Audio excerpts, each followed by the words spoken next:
আবারও গতবার প্রথম শুরুটা করেছিলেন সেই ঈশান টলু দিয়ে, আবারও এবার শুরুটা করেন ঈশান টলু দিয়ে। সামনে কিন্তু রনি, দুর্দান্ত প্রতাপূর্তি কম বয়সী গোলরক্ষক চলেছেন ঈশান টুডু ভার্সেস রনি। প্রথম আঘাত জুনিয়র একাদশীর পক্ষ থেকে।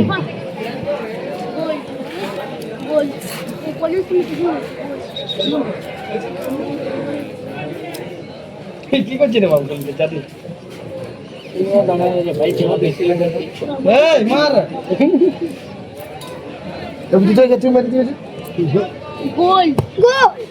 এবং গোল পেয়ে গেছেন প্রথম আঘাতেই প্রথম গোল।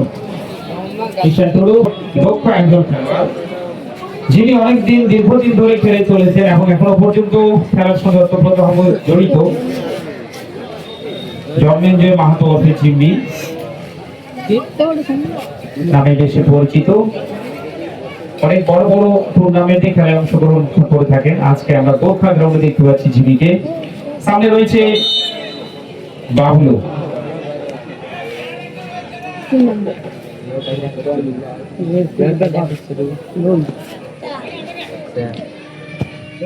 দুর্দান্ত এবং গোল পেয়ে গেলেন এখানে জিমি, শেষ মুহূর্তে মাঠের মধ্যে নিয়ে এসছেন সেই শিবম। দেখা যাক শিবমের পা থেকে আমরা গোল দেখতে পাই কিনা। অবশ্যই পেনাল্টি কিকের স্পেশালিস্ট হবে। সামনে রনি, ও ভাগ্য খেলোয়াড়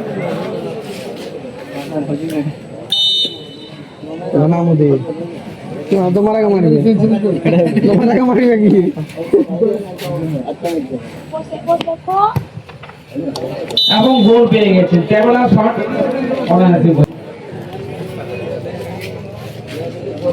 দেখা যাক। এই রাজকো কিন্তু একটা সময় ছিল যখন ট্রাইবেকার স্পেশালিস্ট মানা যেত।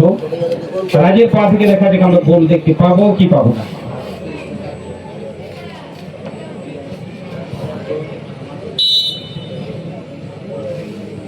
সামনে কিন্তু রনি, মিডফিল্ডার হিসেবে আমরা সুখদেবকে নাম শুনেছি। সুখদেব টুডু, বাসুদেব টুডু দু ভাই। বর্তমানে কিন্তু সঞ্জয় দুর্দান্ত মাঝ মাঠের মিডফিল্ডারের ভূমিকা অর্জন করেছে। বর্তমানে কর্নার কিক মাপ করবেন, পেনাল্টি কিকের দায়িত্বে সঞ্জয়।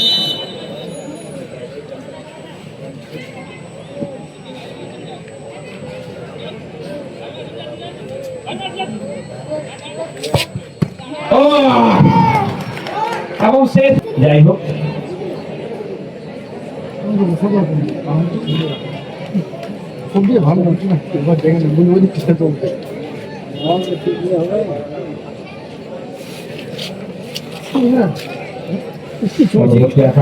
শিবম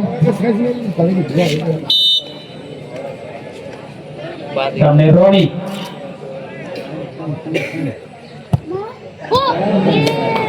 এবং বাইরে নাকি হ্যাঁ শট চতুর্থ আঘাত আনার জন্য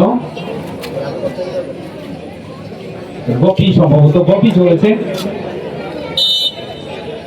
গোল করলে কিন্তু অ্যাডভান্টেজে পৌঁছে যাবেন।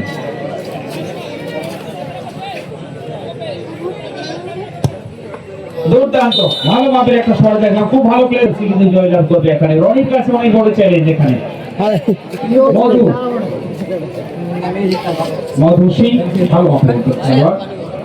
সামনে রনি, উঠতি প্রজন্মের গোলরক্ষক রনি, এবং শেষ পর্যন্ত কিন্তু পৌঁছে গেলেন সেমিফাইনালের জন্য। দরজা খুলে গেল।